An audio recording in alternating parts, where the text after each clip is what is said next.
bienvenue à cette première émission de la Confrontation. C'était en février 2007. L'émission Confrontation faisait ses débuts sur le réseau de l'information. On avait demandé à 3 ex-députés des différents partis qu'il y avait à Québec de venir débattre de la campagne électorale. Ça devait durer 5 semaines. Pourquoi tel point expliqué? Jean-Pierre.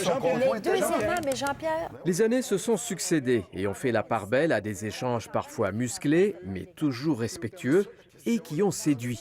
Les événements de 2012 ont été assez marquants, je pense. Cette grève étudiante et ce printemps érable, là, ça a fait pas mal de flamèches. Tu vois, c'est le tai chi qui m'amène à Ottawa, pas la politique. Les échos qu'on avait de la maison, c'était que les codes d'écoute augmentaient puis que les gens aimaient la formule. Quand on voit des personnes âgées qui ont été par le passé maltraitées dans des centres, quand on voit les sommes qui manquent... Pour Marie Grégoire, qui a fait 12 des 13 ans d'existence de l'émission, la joute politique a bien vite fait partie des habitudes, et pas seulement du public. Avec l'arrivée des ex, ça a comme un peu changé, chamboulé l'horaire des politiciens qui souvent s'invitaient à l'horaire des ex pour venir faire des points de presse. Tour à tour, l'émission présentée par Simon Durivage, puis Michel Vien et enfin Julie Drolet a évidemment eu un impact sur l'image publique de ses participants.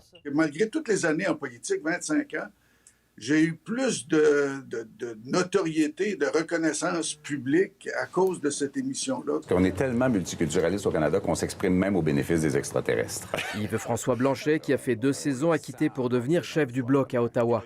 Il reconnaît que son expérience aux ex lui a servi.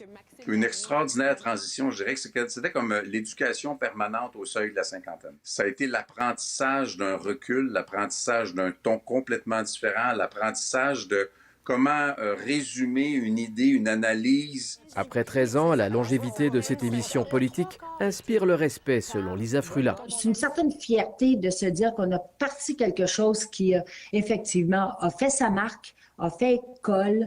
C'est donc la fin d'une époque qui laisse Simon Durivage nostalgique. Voir mourir un enfant, son enfant, c'est jamais drôle. Voilà, je trouve ça un peu triste. Au nom de toute l'équipe, merci d'avoir été des nôtres. Ici Frédéric Arnould, Radio-Canada, Montréal. Au revoir, bonne fin de journée. Merci les ex. Merci. Au revoir.